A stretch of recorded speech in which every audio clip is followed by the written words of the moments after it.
políticas, programas y actores educativos. En esta mesa vamos a tener la participación de tres trabajos. El primero se llama La participación social de padres y madres de familia en una escuela indígena, un estudio de caso, de Marisol Medina Huerta.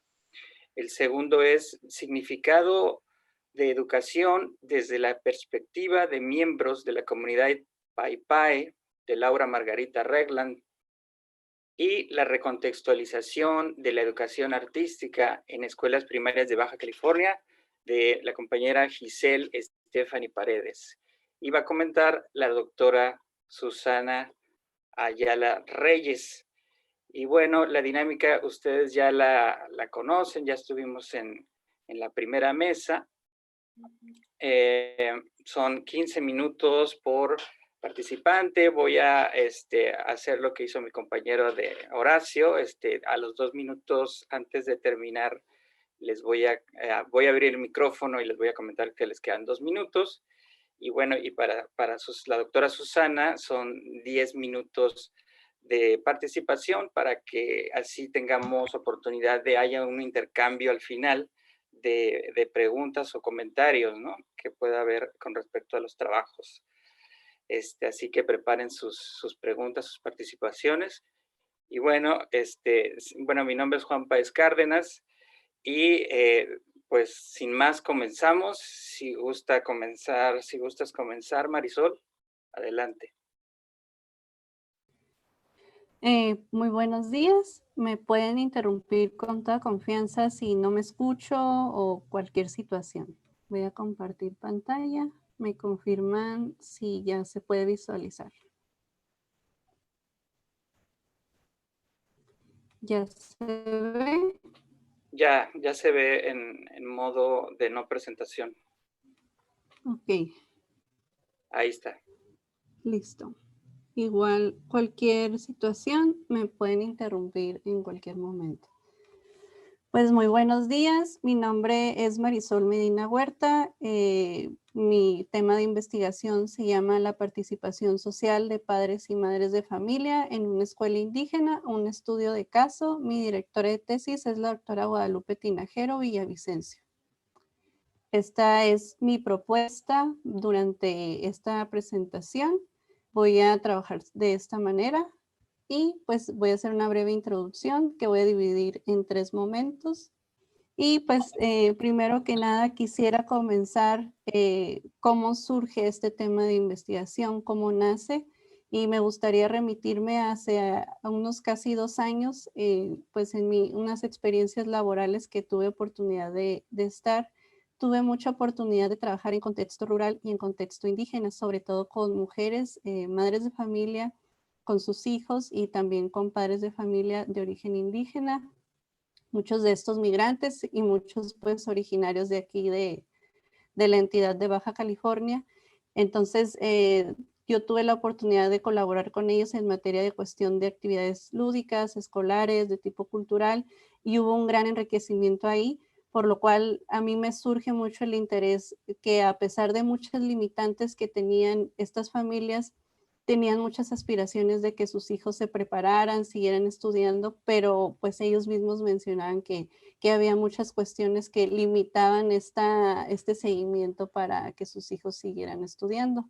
Por lo tanto, yo me doy a la tarea de hacer este tema de investigación sobre cómo los padres de familia pues tienen una participación dentro de las escuelas en contexto indígena, y me doy a la tarea de comenzar a revisar qué dicen los organismos internacionales sobre esto.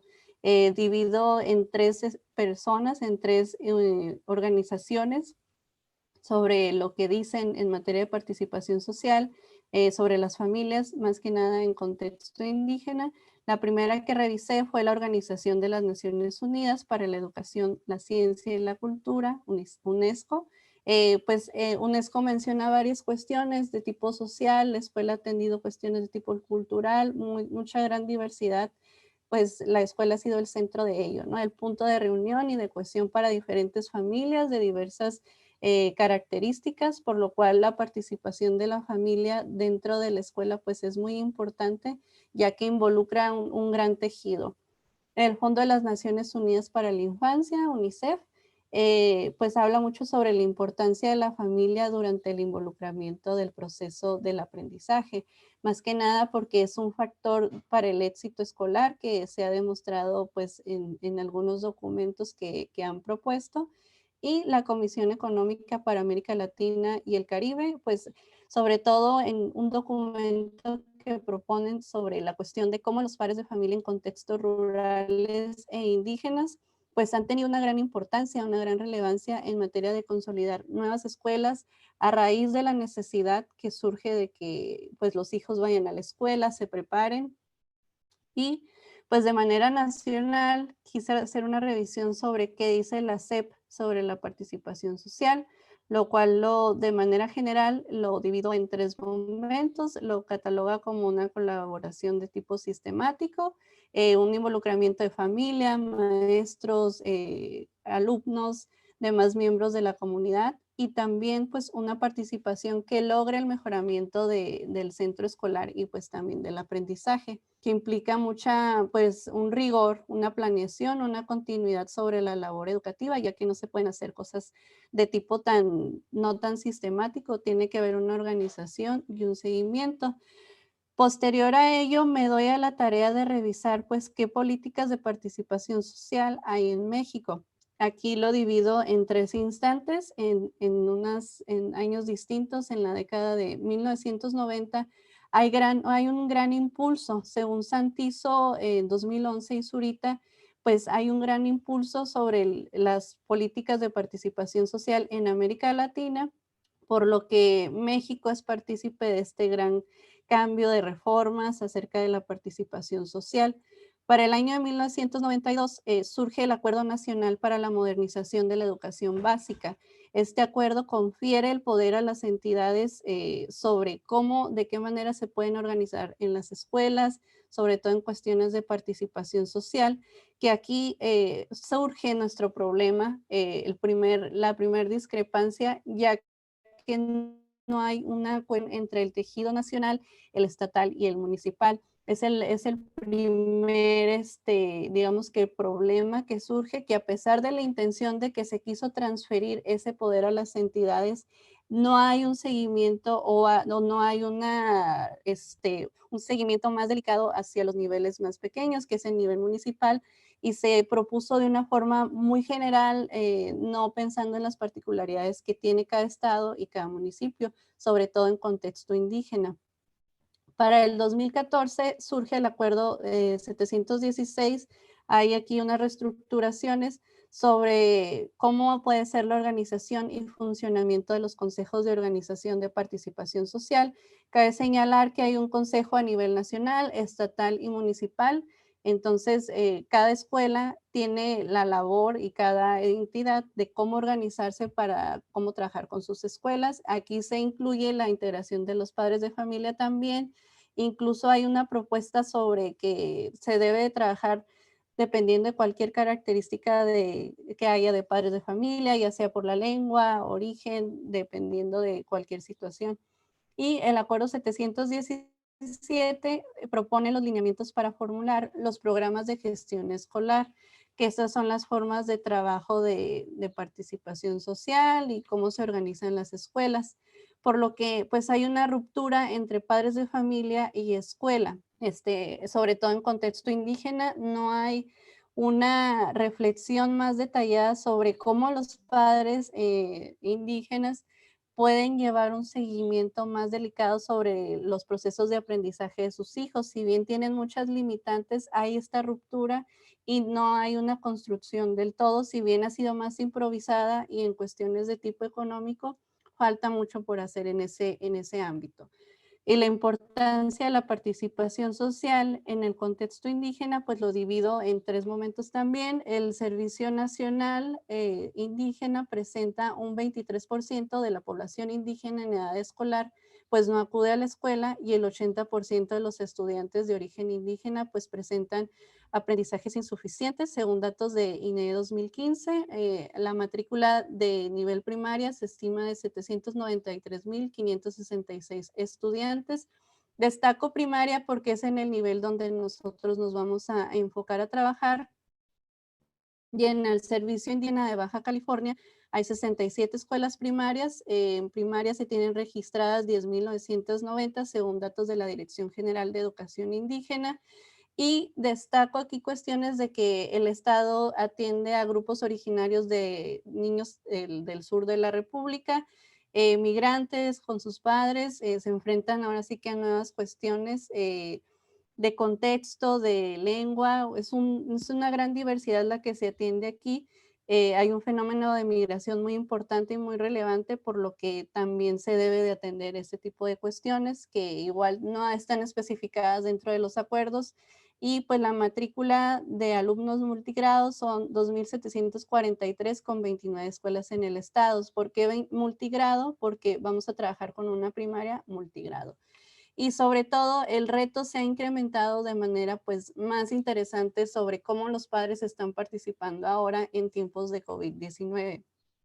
Más que nada por el programa de Aprende en Casa, pues que fijaba continuar con el programa de seguir aprendiendo como en la escuela, ¿no? Pero dado que hay muchas limitantes para el contexto indígena, pues el reto se ha acrecentado demasiado y ha habido mucho parte de labor de los padres de familia para que se dé continuidad, que los chicos se sigan preparando, pues según datos de Gallardo 2020, pues el efecto no ha sido el mismo en todas las comunidades educativas, sobre todo las de comunidades indígenas. Realicé pues mi búsqueda de literatura. Aquí están algunas de mis buscadores. He logrado recopilar 26 artículos de España, Chile, Perú y México, publicados entre 1987 y 2018. Estos artículos los clasifico en tres grandes clasificaciones, sobre participación social en diferentes países, investigaciones sobre participación social en México y participación social sobre escuelas indígenas y en contexto rural, que como se darán cuenta, pues son muy pocas, o sea, no es mucho la labor que se ha realizado en materia de investigación sobre el contexto indígena, de qué manera infieren los padres de familia en la participación social, en los procesos de aprendizaje, pues es limitada. Aquí hay algunas temáticas que encontré durante la revisión: relación entre padres de familia, dinámica escolar, participación social y eficacia escolar, participación social en contexto indígena. No me voy a detener tanto aquí. Y pues de manera pues más cúspide, pues aquí está mi pregunta de investigación junto con las preguntas específicas. Mi pregunta principal es: ¿de qué manera están organizados los procesos de participación social de padres y madres de familia en torno al aprendizaje de sus hijos en una escuela de Ensenada, Baja California? Mi objetivo principal es identificar las formas de organización entre padres y madres de familia y agentes educativos para el impulso del aprendizaje del alumnado en una escuela indígena de Ensenada, Baja California. Mi justificación se divide en tres características importantes. No hay mucho conocimiento sobre el funcionamiento de la actividad escolar por parte de los padres de familia. Hay una ausencia de investigaciones que aborden este tipo de temáticas, sobre todo aquí en Baja California no he logrado recapturar alguna. Y no hay una identificación entre la relación entre escuela y comunidad, sobre todo en el desarrollo y consolidación de las nuevas escuelas. Mi marco teórico lo voy a retomar a partir de la propuesta de la socióloga Joyce Epstein, 2002. La tengo prevista ella porque dentro de la revisión de la literatura, fácil, unos 15 artículos trabajan este modelo, pero en contextos muy diversos. Entonces me llama mucho la atención de qué manera pudiera aplicar este modelo aquí. Se divide en 6 tipos: el tipo de involucramiento de familia, escuela y comunidad.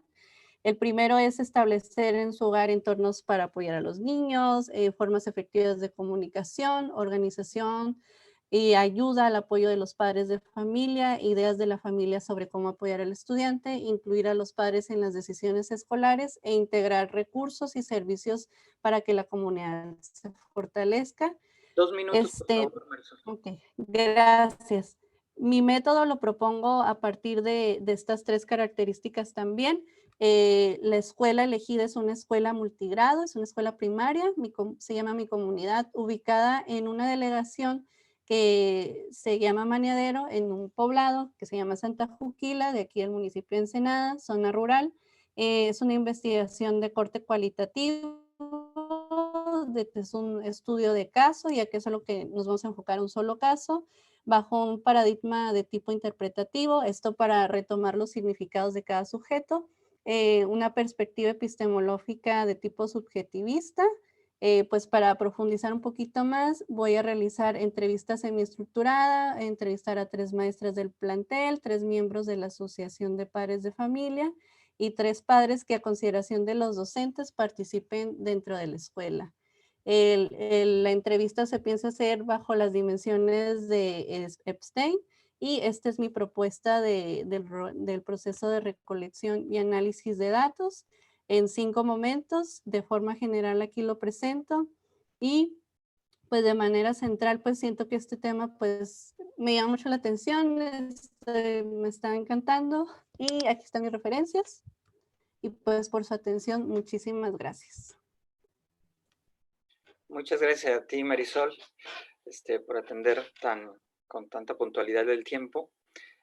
Ahora voy a leer una semblanza de la doctora Susana Ayala Reyes. Ella es doctora en Ciencias con especialidad en Investigaciones Educativas, otorgado por el Departamento de Investigaciones Educativas del CINVESTAB, departamento en el que se desempeña como investigadora de tiempo completo. Sus principales áreas de interés en investigación son interacción verbal y gestual corporal en relación con soportes de escritura en contextos de diversidad lingüística, aprendizaje y socialización de lenguas en contextos de diversidad y políticas lingüísticas para la educación indígena de los siglos XX y XXI. Entre sus principales distinciones destacan becaria en el Instituto de Artes en Yogyakarta, Indonesia, investigadora visitante en el Instituto Iberoamericano de Berlín, Alemania, investigadora de postdoctorado en el Centro de Investigaciones Interdisciplinarias en Ciencias y Humanidades de la UNAM, miembro del Grupo de Trabajo de Educación e Interculturalidad de CLACSO y miembro global del Council for Anthropological Linguistics. Sus más recientes publicaciones son Antropología de la Educación en México, Trama Interdisciplinar y Urdimbre Política, en la revista Interdisciplinaria. Y otro artículo, Gentes igual que tú y que yo, los textos de Rosario Castellanos en los contrasentidos ideológicos de la política lingüística indigenista, de la revista Historia y Memoria de la Educación.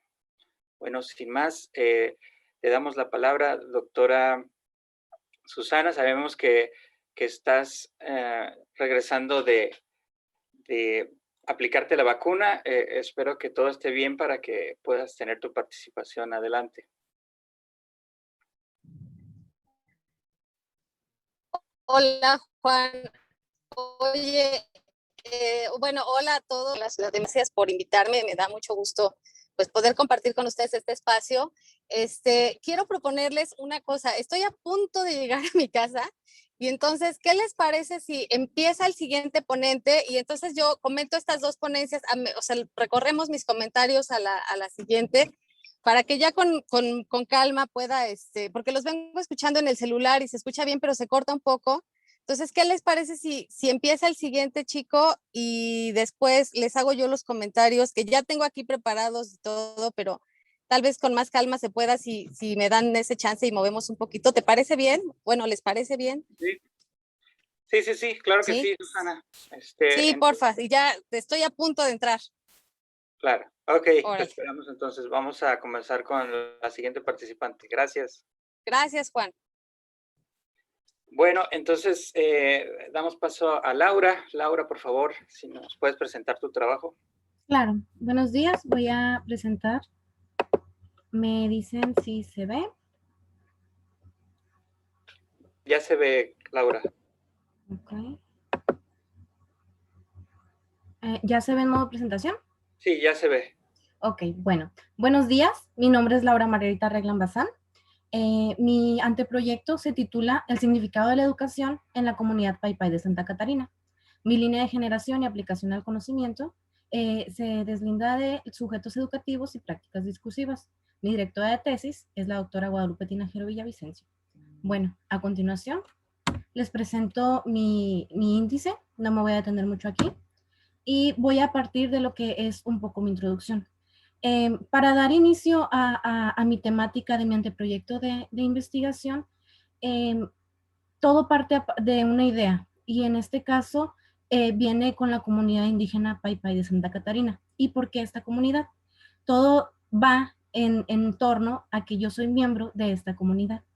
Al ser miembro de esta comunidad, tengo cierto acercamiento durante todo el transcurso de mi vida, y al estarme formando educativamente, tuve la oportunidad de trabajar laboralmente y conocer las aspiraciones que la comunidad escolar tiene acerca de la educación, en este caso la escuela primaria.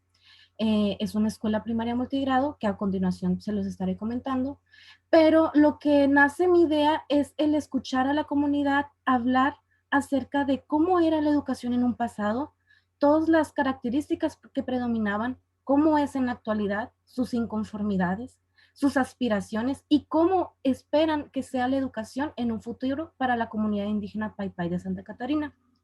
Entonces, a partir de esta idea, nace este anteproyecto de investigación para poder dar pie a formar este proyecto. Tuve que investigar y contextualizar, saber cómo está el entorno mexicano actual en cuanto a la educación indígena.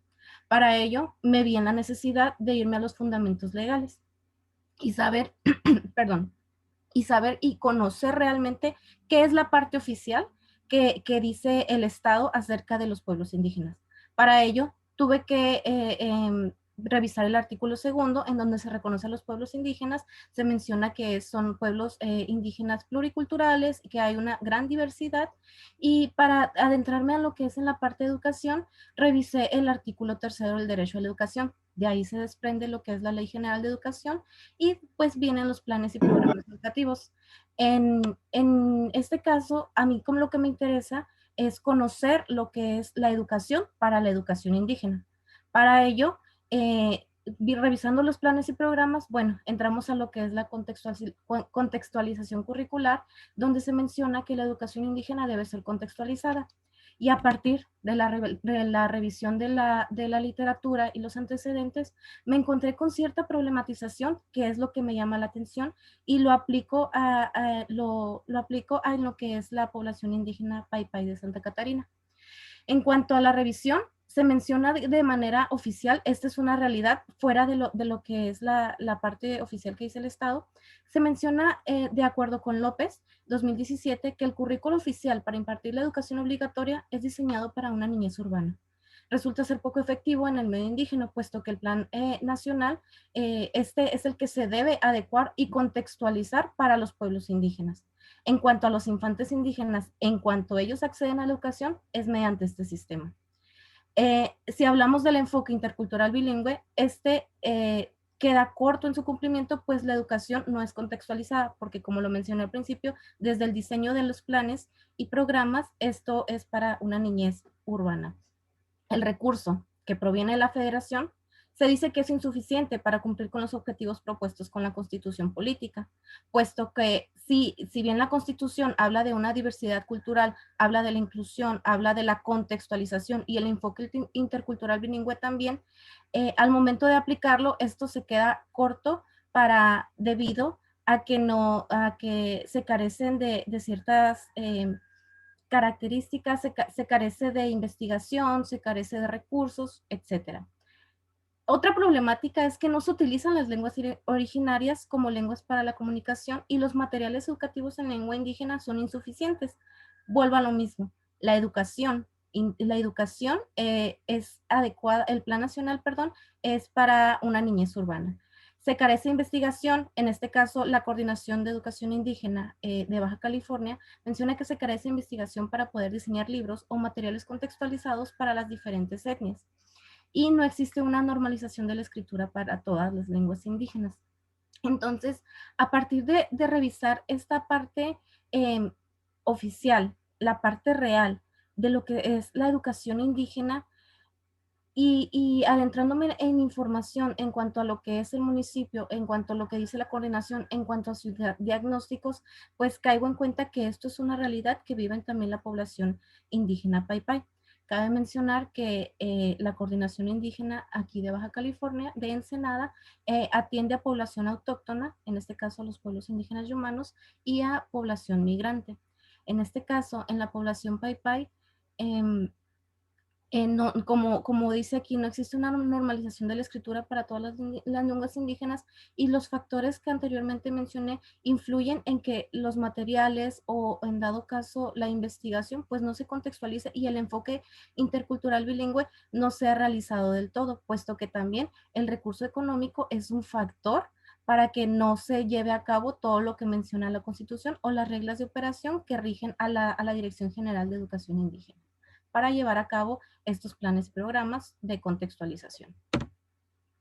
Es por ello que a partir de esta revisión y adecuándolo a lo que es mi interés de las aspiraciones de lo que quiere la comunidad indígena Paipai, me planteo la pregunta general de qué tipo de escuela de educación anhela la comunidad de Santa Catarina. Para responder esta pregunta, planteé preguntas específicas, las cuales se desglosan en cuáles deberían de ser las características predominantes en la escuela de Santa Catarina que atiende a niños Paipai. Para ello, el primer objetivo específico se enfoca en identificar las características que deben prevalecer en la escuela de Santa Catarina que atiende a niños Paipai. Como segunda pregunta, desde la perspectiva de los docentes, ¿qué tipo de educación se requiere en la comunidad? Para ello es necesario describir las prácticas de los docentes en su actuación cotidiana en relación con los contenidos propuestos por el marco curricular. Finalmente, desde la perspectiva de los padres de familia, ¿qué cambios se deben introducir en la escuela? Por ello es necesario describir la visión de la educación para los niños Paipai de acuerdo con la perspectiva de los padres de familia. En cuanto a la revisión que hice, se dividió en 3 ejes temáticos, lo que fue la educación para pueblos indígenas, educación adecuada a contextos indígenas y significado de educación para pueblos indígenas. Esta fue la organización temática en donde en el primer punto se rescata la contextualización del significado de la educación intercultural, la educación indígena en América Latina. En cuanto a la educación adecuada a contextos indígenas, vienen las implicancias del currículum escolar en contextos indígenas para la construcción de la identidad social. Igual no me voy a detener mucho aquí, solamente quiero mencionar esta parte donde dice método inductivo intercultural en escuelas, que este ya es un programa con un enfoque intercultural bilingüe adecuado a la población indígena de Chiapas, donde es una población muy grande, donde ya se utilizan ciertos métodos para hacer la educación contextualizada. Sin embargo, cabe mencionar que todo, para llegar a este punto, pues se tiene que partir de lo general, qué es la educación, qué es lo que quiere la población indígena, y es por ello que yo estoy realizando esto. ¿Qué es lo que quiere la población indígena Paipai para quizá en un futuro y con esta aspiración tener un método de contextualización para la educación indígena? En cuanto a la búsqueda de significado de educación para pueblos indígenas, encontré solamente un artículo que menciona la educación de pertinencia desde el sueño de aspiración de la población indígena en Perú. Desde esa parte, y es esta parte que yo quiero conocer, qué aspiran ellos, qué es lo que quieren para la educación. En cuanto al método, seleccioné una perspectiva subjetivista donde me va a permitir dar prioridad al punto de vista del individuo, en este caso, como ya lo mencioné, a la comunidad indígena Paipai. Quiero comprender su realidad. En cuanto al diseño de investigación, es cualitativo, el cual me va a permitir acercarme a la vida de las personas, las historias, sus comportamientos sociales, relaciones o interacciones de toda esta comunidad escolar. En cuanto a la técnica, está como propuesta la etnografía a través de técnicas etnográficas, si es que la situación actual de la pandemia me lo permite. En dado caso, se tendrían que hacer adecuaciones. Sin embargo, esta es mi propuesta de método. Mi trabajo de campo Se enfoca en elegir la escuela primaria multigrado Benito Juárez, que se encuentra en la comunidad indígena Misión Vieja de Santa Catarina, aquí en Ensenada, Baja California. La familia no lingüística a la que pertenece esa escuela es el Yumano Cochimí y la lengua indígena originaria es el Paipai. En cuanto al alumnado de esta escuela, corresponde al 44 alumnos de la localidad, docentes, son 2 docentes monolingües en español, y cabe mencionar que esta comunidad escolar todos son de ascendencia Paipai. En cuanto al instrumento, decidí elaborar entrevistas semiestructuradas, el cual está en construcción y será a partir de dimensiones desde la perspectiva de la escuela para miembros de la comunidad. Los participantes que seleccioné corresponden al 20% del total de alumnos, del segundo, correspondientes al segundo y tercer ciclo de educación primaria, los padres de familia de dichos estudiantes y el 100% del profesorado. Como mencioné anteriormente, mi propuesta es utilizar la etnografía si es que la situación lo permite. Finalmente, este es mi calendario de etapas y actividades que se desglosan en 5 momentos. No me voy a tener mucho aquí, pero este sería parte de mi anteproyecto de investigación, el cual me parece pertinente y bueno, estoy abierta a comentarios y aquí están mis referencias que utilicé en esta presentación. Por mi parte es todo y muchas gracias.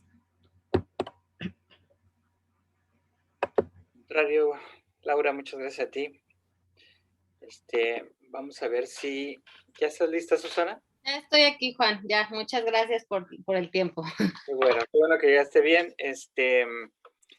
Serían 10 minutos si es posible para cada una de las chicas, ¿no?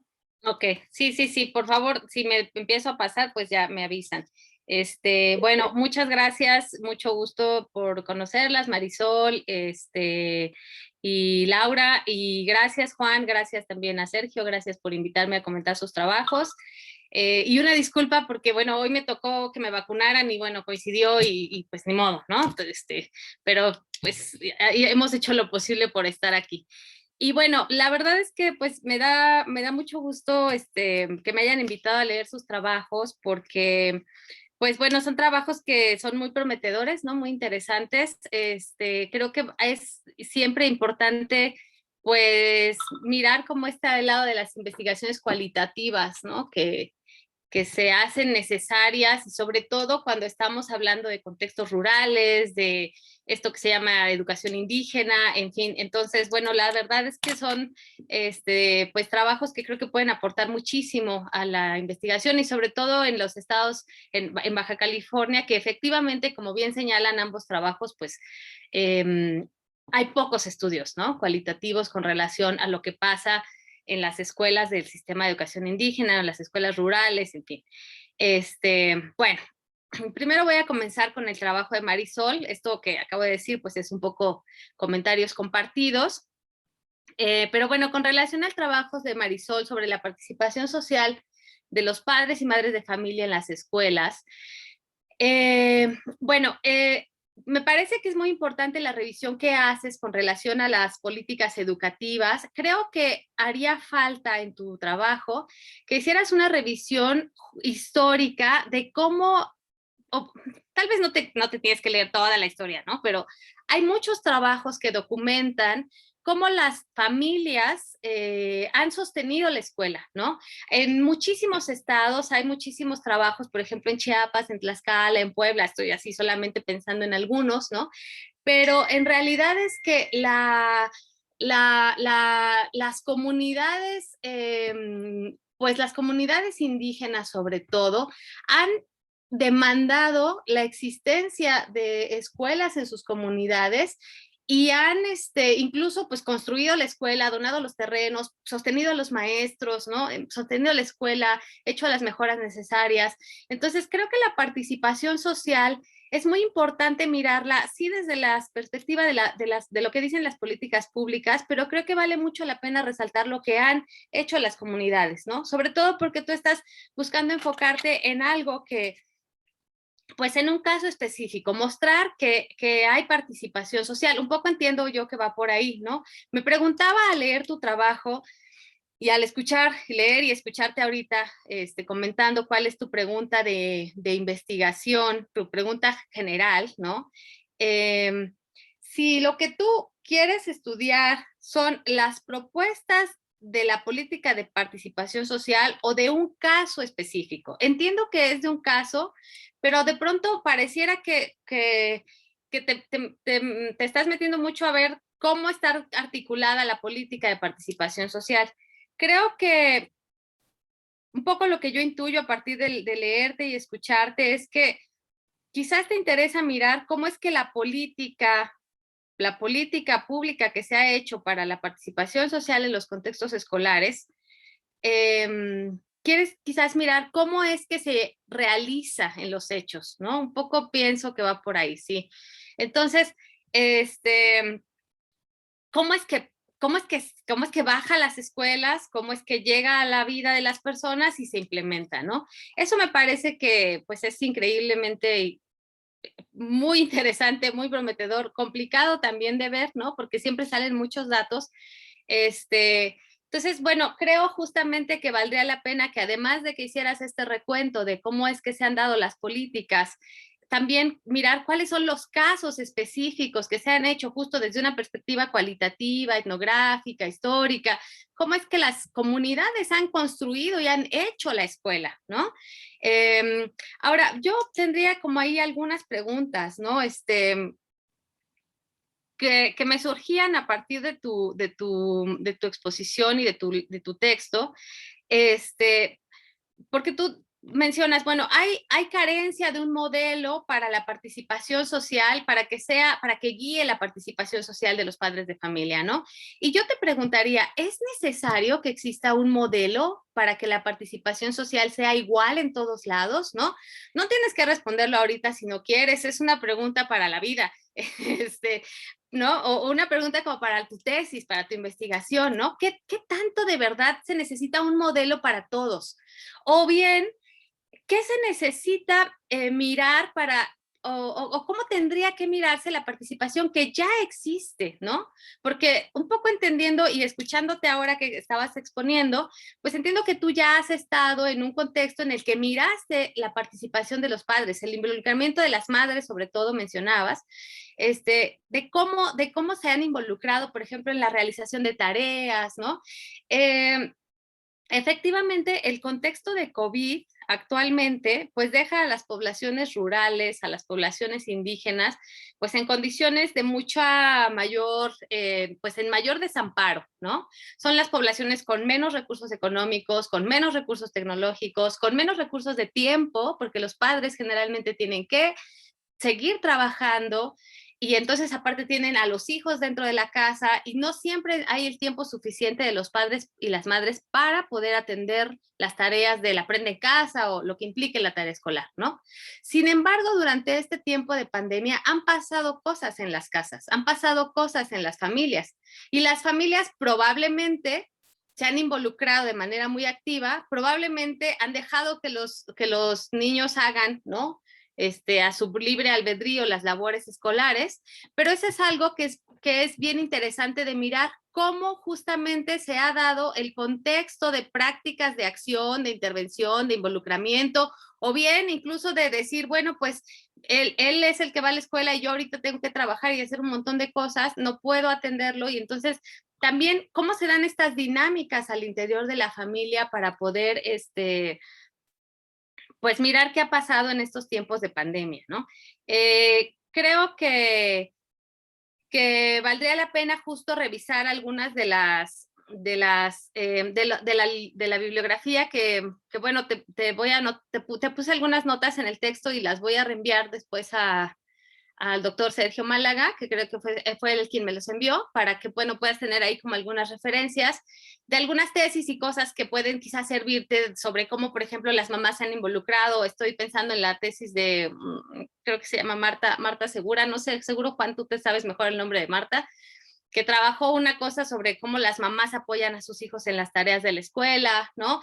Este tipo de formas de mirar. Creo que tu enfoque tendría que girar un poco más hacia, bueno, ya pusiste el marco político, y entonces ahora tendrías que poner el marco del contexto, ¿no? El marco de lo que de lo que no está dicho en la política educativa, ni en las, no sé, ni en las, por ejemplo, sugerencias que hacen los grandes organismos internacionales, pero que sí está en la historia de las escuelas y que sí está en la historia de cómo los padres se involucran, ¿no? Creo que sería muy rico poder, por ejemplo, pues leer una descripción tuya, ¿no? Que tú pudieras hacer una descripción del tiempo que estuviste y de lo que observaste, ¿no? De cómo, de qué fue lo que te llevó justamente, ¿no? Lo que tú nos contabas al principio de cómo fue que nace tu investigación a partir de que está trabajando en un lugar en donde miraste la participación, esta participación espontánea, quizás no guiada, un poco como los papás y las mamás se lo imaginaban, pero a partir de poder detallar y describir cómo se dio esa participación, probablemente pues tendrías nuevas preguntas que hacerle a tu investigación, ¿no? A partir de pensar, bueno, ¿qué era lo que sí pasaba, ¿no? A pesar de que no tienen una guía, a pesar de que no hay como una serie de parámetros establecidos, o a pesar de que a lo mejor los maestros de pronto se deslindan y como describías en tu texto, de pronto pues lo que quieren es como que mejor que el papá ni se meta tanto, o solamente se encargan de ver situaciones de alumnos problemáticos, ¿no? Cosas muy específicas de un chico, o ver ciertos asuntos muy concretos y específicos de la Asociación de Padres de Familia, o en fin. Pero creo que hacer una descripción, ya me va a acabar el tiempo, ahí voy ya. Ay, ya voy a cerrar. Pues eso, mi énfasis sería que hicieras una descripción, ¿no? Que creo que yo, pues no sé, a ver qué opinan también tus directores de tesis, pero yo pensaría que a partir de que tú redetallaras y describieras lo que tú ya viviste como participación, viendo lo que pasa en esos hechos, entonces puedes orientar estas preguntas de manera cualitativa y a lo mejor, pues poder tener nuevas cosas que mirar, ¿no? Y en este contexto de pandemia en el que estamos, en el que volver a las escuelas parece cercano, pero en realidad es incierto, pues también valdría la pena revisar algunas cosas sobre cómo hacer, por ejemplo, etnografía o investigación cualitativa en condiciones de distancia, ¿no? Los medios del WhatsApp, no sé, estas cosas del Zoom, que a veces las personas no lo tienen, pero las llamadas telefónicas, ¿no? O ciertas visitas de pronto con familias muy concretas, es decir, pensar en una estrategia que sí te permita realizar tu trabajo independientemente de lo que vaya a pasar el próximo ciclo escolar, ¿no? Bueno, eso sería todo para Marisol. Ahora, el trabajo de Laura, pues bueno, Laura, escucharte ahorita que expusiste me permitió entender un poco más, ¿no? Cuál es la motivación de tu trabajo y cuáles son las preguntas que tienes. Y creo que este involucramiento personal que tú tienes es muy interesante y es algo que debe de estar en tu justificación, porque tú tienes un conocimiento de primera mano y además de pertenencia a una comunidad en la que tú te identificas, has también vivenciado, digamos, como una experiencia de educación en escuelas adscritas al sistema de educación indígena, y entonces creo que esa experiencia pues también te da elementos, ¿no? Como te da preguntas y te da elementos para investigar, y creo que eso es algo que pues siempre vale la pena mirar, y entonces eso no está en tu texto. Entonces al escucharte dije, claro, ya entiendo ahora varias cosas, ¿no? Bueno, mira, yo te recomendaría para tu texto, pues primero creo que en tu texto se utilizan varios términos conceptuales que son polémicos y que es importante analizarlos y poder posicionarte para saber cómo los estás queriendo usar tú. Me refiero concretamente al término de interculturalidad, ¿no? Cuando tú hablas, por ejemplo, de sociedades interculturales, de educación intercultural, de educación indígena, de grupos étnicos, ¿no? Todos estos términos que son términos utilizados de manera corriente en el sistema de educación indígena y luego en el modelo de educación intercultural, ¿no? A principios del siglo XX, son términos verdaderamente polémicos, ¿no? Entonces, merecen una discusión y no siempre quieren decir lo mismo, ¿no? A veces parece que educación intercultural o sociedades interculturales quieren decir solamente sociedades indígenas, ¿no? A veces no, son sociedades que están en convivencia con diferentes grupos que son indígenas y no indígenas, etc. Pero tú, haciendo tu trabajo de investigación, tienes que posicionarte y decir, yo lo que estoy entendiendo por educación intercultural es tal y tal cosa, o por una sociedad intercultural es esto y esto y esto, ¿no? Para que entonces quienes te leemos sepamos desde dónde tú estás partiendo. Lo mismo ocurre también, la noción de indígena, el término indígena, bueno, eso es una cosa muy polémica, demasiado polémica, y valdría la pena que justamente también le dieras una revisada, aunque no sea parte de tu trabajo ni nada, pero que sí hicieras una revisión de qué es lo que se está entendiendo y qué es lo que tú estás entendiendo. Y ¿sabes por qué me parece que es muy importante? Porque una de tus preguntas principales es, bueno, ¿qué es lo que la comunidad indígena quiere o considera que es adecuado para recibir una educación que verdaderamente les sirva para los fines que lo desean? Eso es una pregunta muy compleja, porque las comunidades, cuando hablamos de población indígena, pareciera que la población indígena es una población y todos son iguales, y todos se parecen, y todos hablan lengua indígena, todos se han de entender, ¿no? Esa fue la lógica de la educación de los 70s y los 80s, y por eso había maestros nahuas enseñando paipa en escuelas paipai, por ejemplo, ¿no? Y entonces, ahí justamente tú tienes un punto crítico que quizás todavía te falta explotar, ¿no?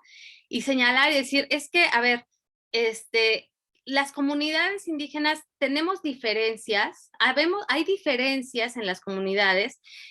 Los Pai Pai particularmente están en un contexto de frontera, están en un contexto urbano, están en un contexto en el que la lengua se ha desplazado, pero eso no está en detrimento de la identidad Pai Pai, ¿no? Incluso probablemente, yo no lo sé, pero probablemente hay algunos espacios de la socialización escolar en el que se haga una especie de reclamación, ¿no? Cuando se dice, es que no recibimos educación en nuestra lengua y nosotros quisiéramos recibirla, es un reclamo de la comunidad, ¿no? Por recibir educación en su lengua. Porque, bueno, ahí hay muchísimas razones que tu investigación te llevará a observar que hay muchas ideas con relación a ser indígena, a hablar una lengua, a mejor no hablarla porque pues, si no la hablas, mejor aprende inglés y español, te conviene más, ¿no? Porque vas a encontrar trabajo, vas a entrar a la universidad, vas a entender otras cosas. Entonces, creo que ahí, pues bueno, valdría la pena que tú hicieras esta revisión teórica de los conceptos y que tú los reflexionaras y tú dijeras, bueno, ¿yo qué quiero entender por esto? Para mí, ¿cómo voy a discutir o cómo voy a reflexionar con esto, ¿no? ¿Cuál es mi posicionamiento? Ahora, ahí en tus preguntas siento que hay que hacer como algunas articulaciones, porque de pronto, por ejemplo, tu pregunta principal, dices, bueno, ¿qué escuela anhela la comunidad? Y luego dices, bueno, los objetivos es identificar qué características prevalecen, describir las prácticas de los docentes y describir la visión. Aquí esta pregunta, la última que pones, me parece que no me quedó clara, la verdad, porque dices que quieres describir la visión de los estudiantes de acuerdo a la perspectiva de los padres. Entonces, o es la visión de los estudiantes o es la perspectiva de los padres, o bien cómo es que los padres influyen en la visión de los hijos, ¿no? A lo mejor ahí tienes que hacer pues afinar algunas cosas. Me parece verdaderamente valioso y prometedor que hagas una investigación que describa, que te sitúe en la escuela, para que puedas pues realmente mirar, ¿no? Etnográficamente qué es lo que está pasando. A mí me parece que eso pues sí te permite, hay muchas cosas que se prescriben desde lo que debería de ser la educación indígena y en los años recientes lo que debería de ser la educación intercultural, pero generalmente no nos paramos en las escuelas a mirar de veras qué está pasando. Entonces, eso me parece que está muy valioso. Solamente te recomendaría pues justo poder pensar un poco en las preguntas, articularlas o definir muy bien, por ejemplo, en el caso de esta última, y bueno, esta pregunta que tienes central acerca de qué escuela anhela la comunidad, no solamente es qué escuela, sino por qué, ¿no? ¿Cuáles son las causas? ¿Cuáles son las ideas que hay en esa idea de lo que debe ser? La escuela es un espacio cargadísimo de mucha ideología, es un espacio de socialización, de poder, de política, ¿no? Hay mucho interés, como comentábamos con Marisol, las comunidades están interesadísimas, las familias tienen mucho interés en que los hijos vayan a la escuela, porque hay una serie de ideas con relación a los beneficios que trae el ser una persona educada, escolarizada, ¿no? Entonces, ahí te vas a encontrar pues con muchas tensiones y con muchas contradicciones, ¿no? Porque muchas veces justamente pues, o sea, sí, es cierto que hay un reclamo y hay una especie de apropiación del ser indígena y de decir, somos indígenas y merecemos una educación de calidad. Pero al mismo tiempo, también somos personas que queremos tener, pues, o sea, una vida como cualquiera que se adscribe o no se adscriba como indígena, ¿no? Porque en realidad la indigeneidad es más una categoría política que una característica con la que naces, ¿no? O sea, todos nacemos como personas y luego te enteras un día que, ay, es que soy mexicano, o ay, indígena, pero eso te lo enteras después, no naces con el gen del indígena, ¿no? Ni con el gen de nada. Entonces, este tipo de categorías sociales están en juego justamente en estas ideologías con relación a lo que queremos que sea la escuela, para qué la queremos, cómo nos gustaría que fuera. Y me parece que tu tesis podría también aportar muchísimo, bueno, y la tesis de Marisol también, ¿no? Justamente, son este tipo de trabajos que de verdad hacen falta en la política educativa mexicana como para poder dialogar con lo que realmente está pasando en las escuelas y con cómo las comunidades educativas están haciendo también la educación escolarizada, ¿no? Entonces, pues bueno, felicidades por sus trabajos porque son sumamente interesantes. Gracias por invitarme. Perdonen la premura de mi vacunación y todo eso, pero ni modo. Y espero que mis comentarios les sirvan y bueno, voy a tratar de devolver los textos con algunas sugerencias de textos que les puedan servir para que, pues bueno, pues si les puede aportar en algo, pues genial, ¿no? Entonces, creo que eso sería todo. Ya no sé si estoy en tiempo o no, pero ya. Sí, justo a tiempo, Susana, muchas gracias. Ahora continuamos con el trabajo de Giselle. Adelante, Giselle. Ok, gracias. ¿Me comentan, por favor, si se puede ver la pantalla? Ahí va. Listo.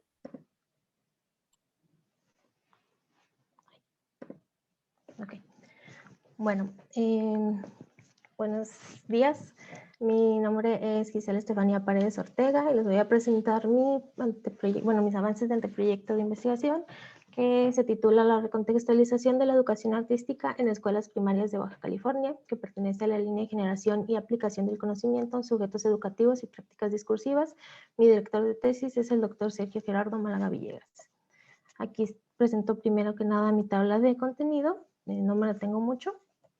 Bueno, en cuanto a introducción, tenemos que en primer lugar que la educación artística y su inclusión en las políticas educativas en México ha cobrado relevancia durante las últimas décadas. Esto pues en función y en respuesta a las demandas internacionales por una educación integral que apueste por el desarrollo de las capacidades y habilidades del ser humano en todas sus vertientes y desde la infancia. De esta manera, las políticas que instauran esta asignatura, es decir, la educación artística, como uno de los ejes para la educación integral, se han establecido en los planes de estudio vigentes que rigen la educación artística nacional. En México, la educación artística engloba música, teatro, danza y artes visuales.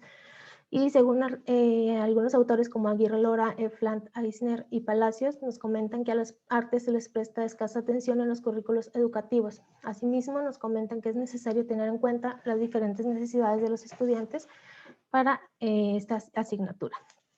Bueno, esta investigación se interesa por analizar las prácticas pedagógicas y académicas de los docentes de escuelas primarias de Baja California que, según la perspectiva de Stephen Ball, ponen en acto para dar curso a los planes y programas vigentes de educación artística establecidos por la SEP. Para esta investigación, pues me voy a centrar en el plan y programas vigentes, que es el 2017, que es aprendizajes clave para la educación integral. Cabe destacar aquí que voy a trabajar a nivel primaria y que en primaria se divide por 3 ciclos. El primer ciclo que incluye primer y segundo grado, donde se trabaja según la SEP con música y danza. El segundo ciclo, tercer y cuarto grado, que se trabaja con artes visuales. Y en el tercer ciclo, que corresponde a quinto y sexto grado, se trabaja con teatro. Aquí, pues me permito señalar que yo voy a centrarme en el segundo ciclo, dada mi formación como licenciada en artes plásticas. Y bueno, tenemos aquí también mi revisión de la literatura, que se organiza en un estado del conocimiento en 3 apartados. El primero, que tiene que ver con estudios que abordan el análisis de secuencias didácticas de profesores de educación artística y su aplicación en la praxis.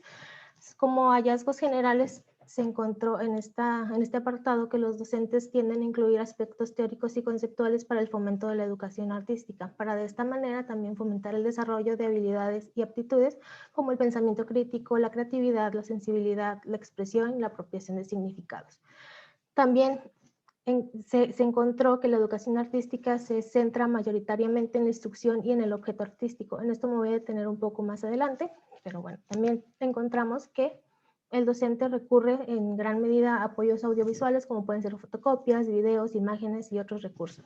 También que existen ciertas actitudes negativas por parte de los docentes derivadas en gran medida del desconocimiento o bien por el interés por esta del desinterés por esta asignatura. Se reporta también una falta de interés de los alumnos derivada de una marcada búsqueda por el dominio de técnicas artísticas más que de habilidades y aptitudes, como les comentaba. El segundo apartado tiene que ver con estudios que se centran en la recontextualización de políticas de educación artística a partir de prácticas docentes novedosas. Aquí como hallazgos pues encontramos que en el nivel básico la educación artística debe fungir como una conexión entre el alumno, su interior y su exterior, y que el docente es una pieza clave para lograr eso. Las prácticas innovadoras implementadas por los docentes tienen una gran aceptación por parte de los participantes, tanto de los docentes como de los estudiantes y de la comunidad educativa en general. La integración de este tipo de actividades innovadoras favorece en gran medida el proceso de enseñanza-aprendizaje, pues estimula, como ya les mencionaba, el dominio de habilidades, aptitudes y actitudes en los alumnos y en los profesores. Esto nos lo comentan algunos autores como Mediero, Castro Bonilla, etc.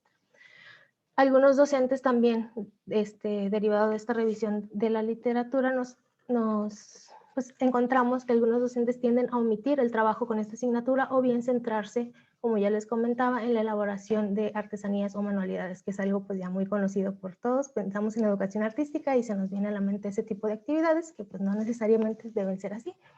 Finalmente, el tercer apartado de mi estado del conocimiento involucra estudios que tienen que ver con el análisis de políticas educativas para esta asignatura, donde se encontró pues, que en general los propósitos para esta asignatura incluyen la protección del patrimonio cultural, así como el desarrollo de competencias básicas, la lectura crítica de las artes, la apropiación de lenguajes estético-expresivos, entre otros. Sin embargo, estos propósitos a menudo tienden a alejarse de lo que se establece en los planes de estudio o lo que se espera a nivel primario. Ahora bien, pues en cuanto a mi planteamiento del problema, pues tenemos que en general existe una marcada desvalorización de las artes dentro de los contextos escolares. Esto se deja ver en la falta de políticas artísticas y culturales que sustenten su importancia, así también en la precariedad en la formación de recursos humanos, el desinterés y la desinformación, y pues que desembocan en una falta de importancia a nivel escolar, así también en una asignación mínima o bien nula de presupuesto, tiempo, recursos, programas específicos para la atención de esta asignatura, así también para el desarrollo y distribución de materiales didácticos y para formación docente.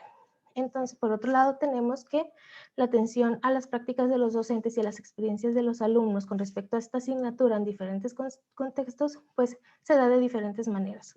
Y tenemos que los docentes dan curso a las políticas, programas y planes de estudio de diferentes formas, y pues se va permeando esta participación derivado del contexto. Como les comentaba anteriormente, existe una marcada tendencia a enfocarse más a la formación artística que a la educación artística. Esto pues deriva en una posición relegada para la asignatura, que constata pues, la presencia de discordancias en lo que se establecen los planes de estudio y las secuencias didácticas que los profesores van elaborando. Bueno, ahora tenemos que las políticas que instauran esta asignatura como uno de los ejes para el desarrollo de la educación integral han establecido líneas de acción a través de los planes y programas de estudio que rigen la educación básica nacional.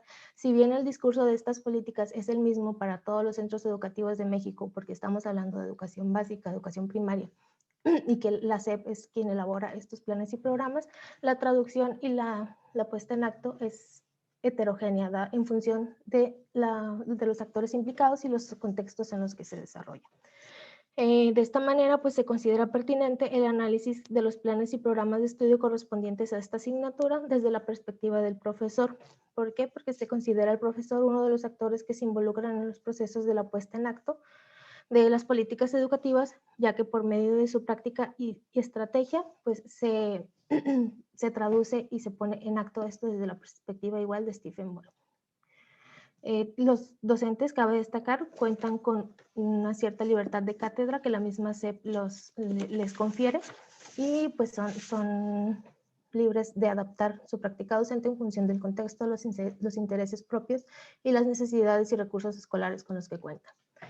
En cuanto a mis preguntas y objetivos, pues tenemos la pregunta general: ¿cuáles son las prácticas pedagógicas y académicas que los docentes de escuelas primarias de la zona 052 de Baja California ponen en acto, es decir, recontextualizan para dar curso al plan y programas vigentes de educación artística que establece la SEP? Como pregunta específica, ¿de qué manera los docentes de escuelas primarias de esta zona traducen e interpretan las políticas educativas en materia de educación artística en su contexto específico? Como objetivo general, comparar las prácticas pedagógicas y académicas que los docentes de escuelas primarias de esta zona ponen en acto para dar curso a los planes y programas vigentes, les repito, el 2017 de educación artística, y como objetivo específico, analizar las formas en que los docentes de estas escuelas traducen e interpretan las políticas educativas en su contexto. Como parte de mi marco teórico tenemos en primer lugar la política, que Nirenberg se refiere a la política como un horizonte, algo de largo alcance, y que los programas de estudio, en este caso, son las formas de hacer una política en acción. Entonces, en este sentido, nos menciona el mismo autor que los programas se constituyen en desdoblamientos de la política.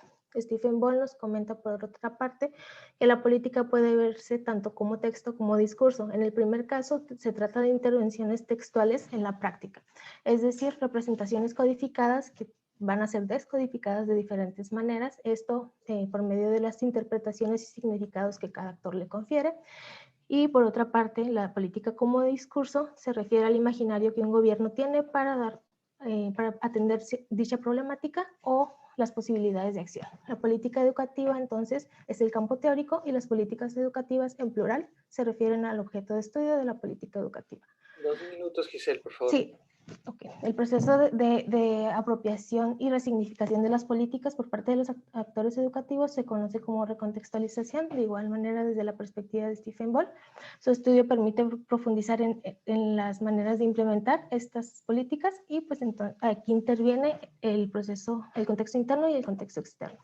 Actores de la política, pues nos referimos a quienes actúan en el marco de una definición de estas políticas, y la educación artística, como ya les comentaba, no implica la formación de artistas. De esto se encarga la formación artística, que se da más bien a nivel superior, y pues para la SEP, la educación artística es aquella que se centra en el desarrollo de funciones cognitivas y habilidades. Aquí tenemos un pequeño diagrama de cómo se desarrollan los planes de estudio, cómo se institucionalizan y se aprueban e implantan. Pues tienen que ver la esfera burocrática administrativa, la académica y la de poder, donde pues se toma al plan de estudios como una norma a seguir, y pues que va sufriendo modificaciones y pues negociaciones hasta llegar a su implantación, su institucionalidad, perdón.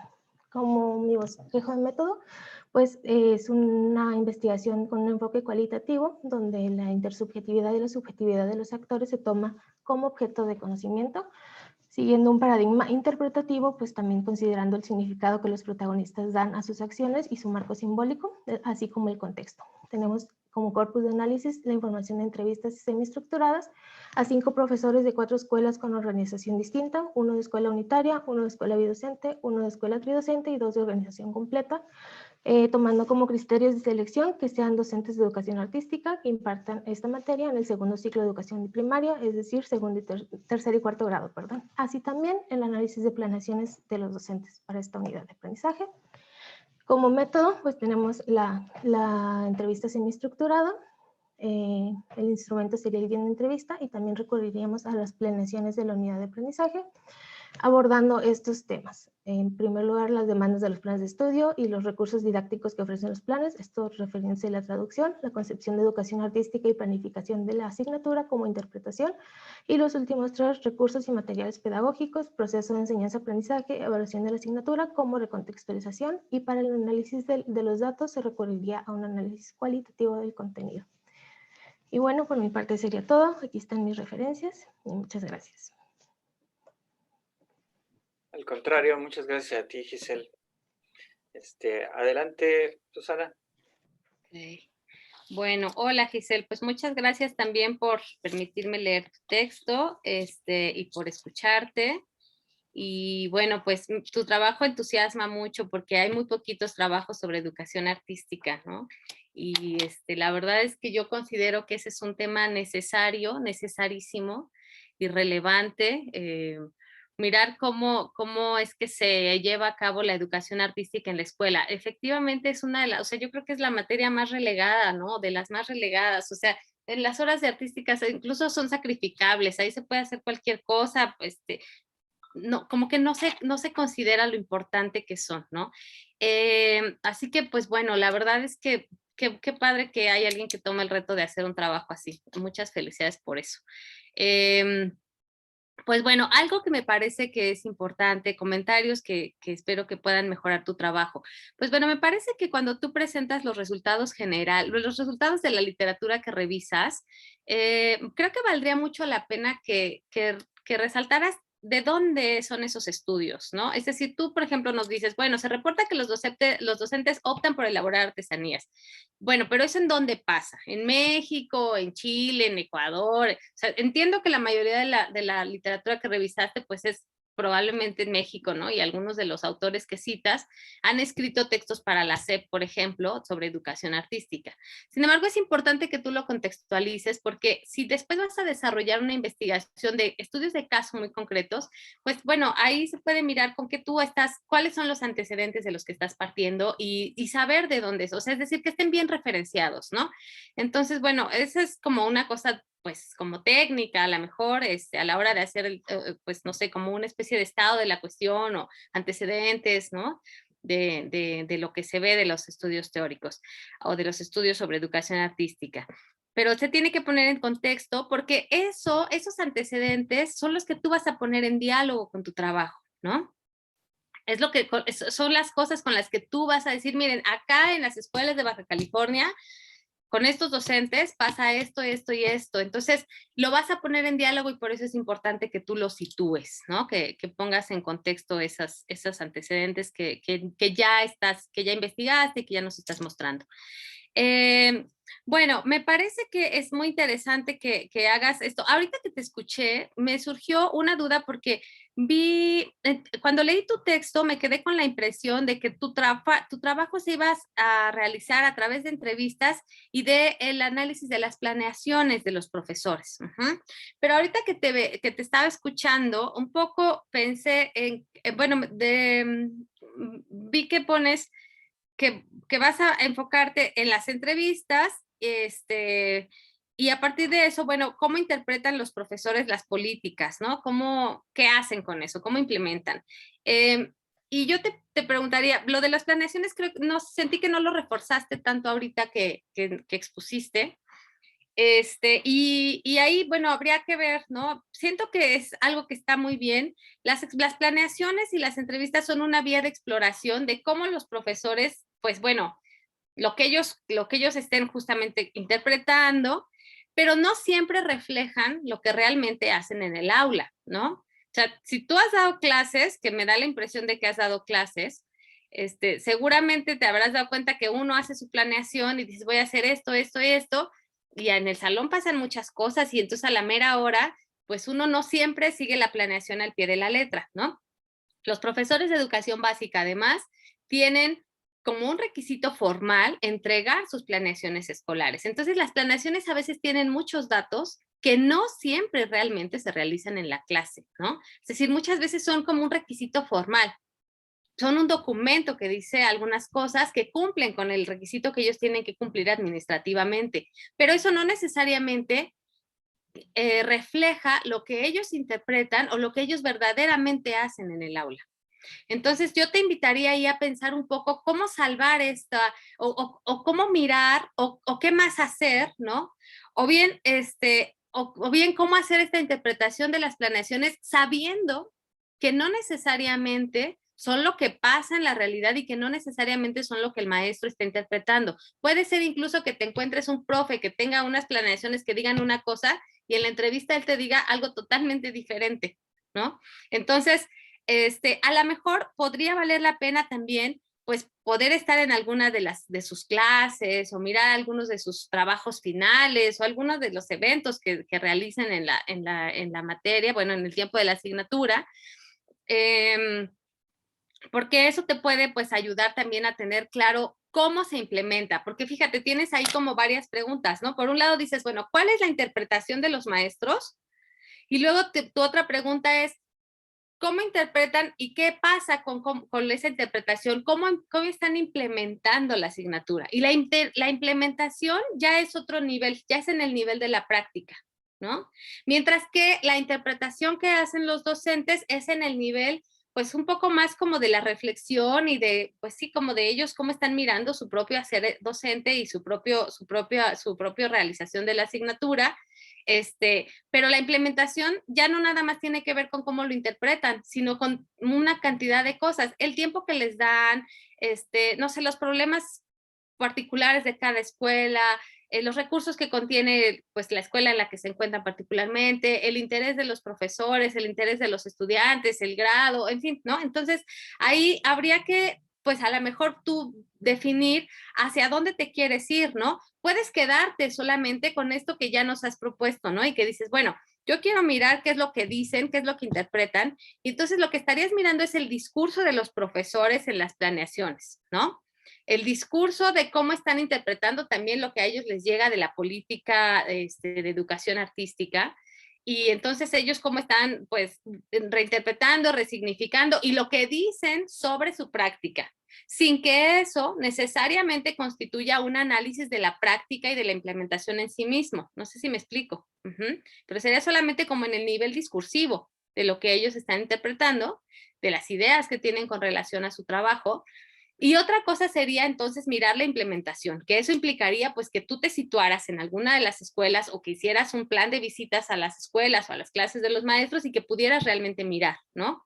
Las condiciones en las que se está implementando. Ese ya sería como la otra parte, ¿no? Que podría o no podría estar en tu estudio, no es necesario. Ahí tú tendrás que tomar una decisión, desde mi punto de vista, lo platicarás también con tu director y definirán, ¿no? ¿Qué es lo que más te conviene? Porque también, pues, hacer una tesis implica tiempo y hay que apurarse y hay que titularse, ¿no? Y hay que hacer muchas cosas. Entonces también implica lo que tú lo que tienes en posibilidad, y a lo mejor dejas otras cosas luego para hacer el doctorado, en fin, ¿no? Pero bueno, me parece que un poco serían como estas cuestiones que tú tendrías que mirar. Otra cosa que me parece que es súper interesante de tu trabajo es que, bueno, tú dices, bueno, la SEP solamente está mirando la educación artística, como algo que de alguna manera pues contribuye al desarrollo cognitivo y a las habilidades de los estudiantes, ¿no? Pero no tiene que ver con otro tipo, o sea, lo sitúan, lo posicionan como una especie de aprendizaje justo como medio accesorio, ¿no? Y están ignorando justamente pues que una formación, un acercamiento, porque efectivamente los niños que salen de la primaria, pues no van a salir siendo escultores ni actores, ¿no? Pero sí hay ciertas cosas que pasan, ciertos procesos que ocurren en la socialización, en esta pues vinculación de los niños y las niñas con las artes, pues en lo lúdico, ¿no? En lo que despierta lo lúdico a través del arte, a través de lo estético.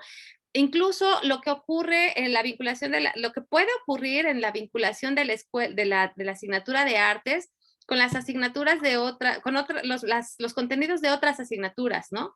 Que generalmente pareciera que a veces, no sé si los profesores, fíjate, eso es algo muy interesante que tu tesis puede contestar, pero muchas veces, por ejemplo, el currículum de entrada se para y dice, bueno, a ver, en artes no van a aprender a leer y escribir, ¿no?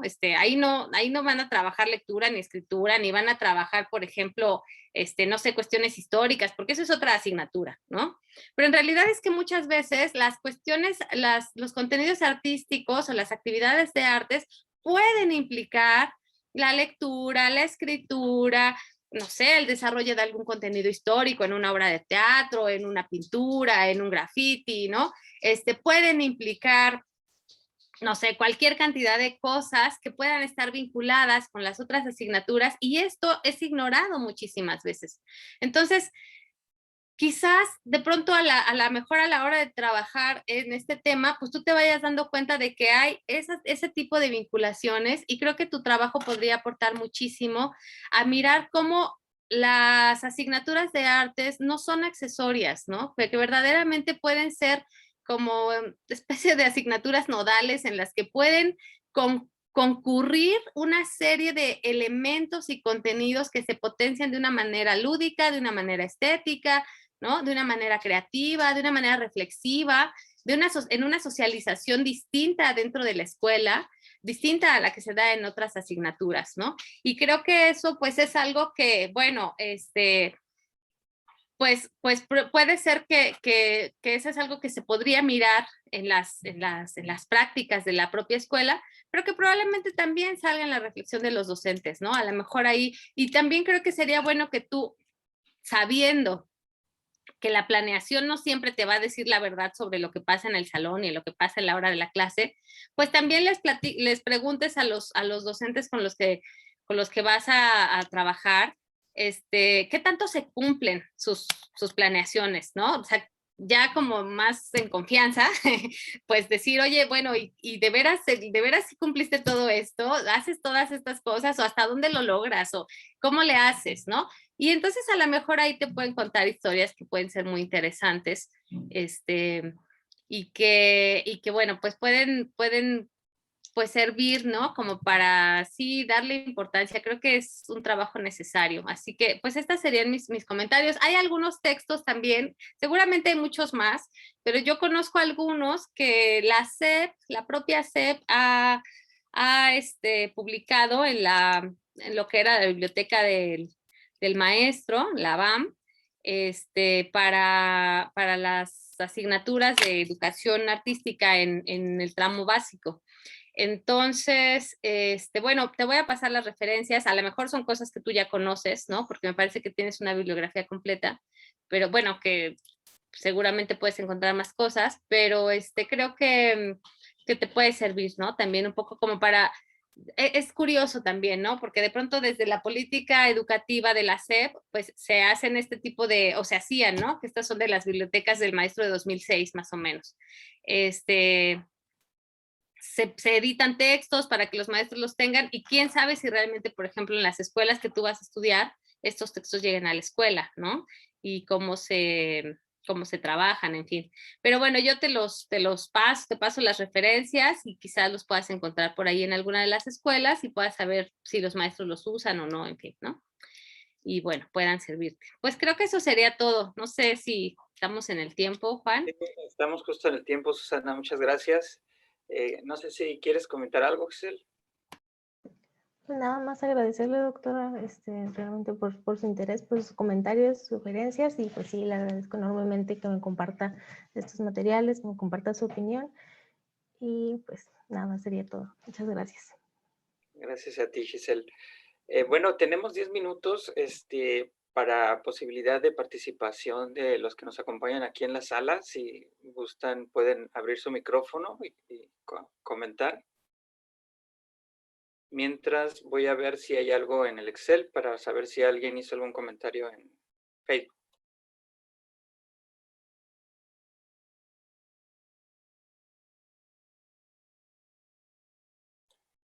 No, parece que no tenemos en el Facebook. Aquí nadie de la sala se anima a preguntar, comentar.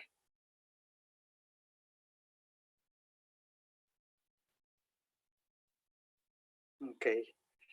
Bueno, pues hay un tiempo para que ustedes, las ponentes, a ver, parece que alguien, Alejandra, parecía que había abierto su micrófono, pero parece que no. Bueno, Giselle, Laura, Marisol, ¿quieren hacer algún otro comentario?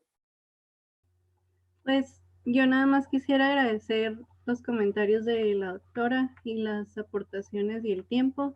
Muchísimas gracias. Hay varias cuestiones que ahí pues he estado trabajando, como el caso de cuestiones de la participación social de los padres de familia. Dentro de mi marco contextual pues estoy trabajando cómo se originó desde ya tiempos muy remotos la participación social aquí en México, pero sí voy a retomar sobre todo de otras comunidades, ¿no? Y fuera de eso, pues como es poco el tiempo, pues quieres decir más, pero tratas de sintetizar así toda la información y pues muchas gracias por las observaciones.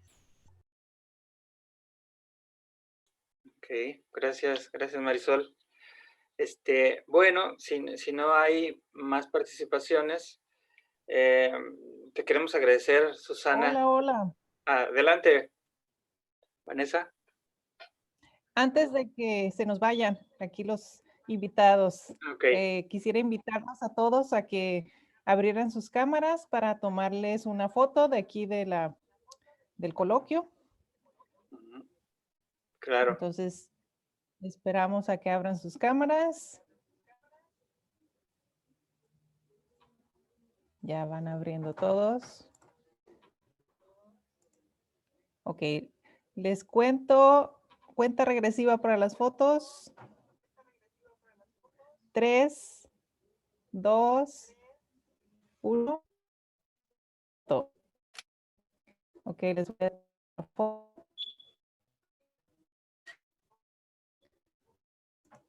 Listo, ya las cámaras. Ok, esperamos en 3.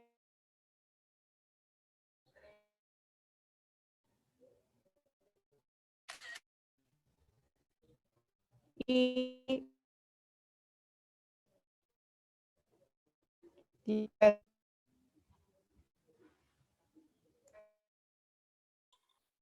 ¿Listo, Vanessa? listo, doctor. Okay. Gracias, Vanessa. Gracias. Pues bueno, te agradecemos mucho, doctora Susana Ayala Reyes, profesora del Departamento de Investigaciones Educativas de CIMBESTAP, que hayas estado con nosotros y que pues hayas hecho estos comentarios que seguramente van a ser de mucha enriquecimiento al trabajo de las compañeras. Muchas gracias, Susana. Ya posteriormente te estaremos mandando la constancia. Pues no, muchas gracias Juan, gracias Sergio, gracias Guadalupe por invitarme. La verdad es que pues ha sido un placer leerlos, un poco correteado, pero ha sido un gusto. Gracias por compartir sus trabajos conmigo. Son trabajos que a mí me entusiasman, ¿no? Los temas me gustan mucho, así que pues gracias por invitarme y pues un abrazo y que estén muy bien. Gracias, tú también, qué bueno que ya te vacunaste. Sí, ya, qué bien. Nada más que ahora me duele. Ahora a descansar. Ok. Sí. Bueno, está muy bien.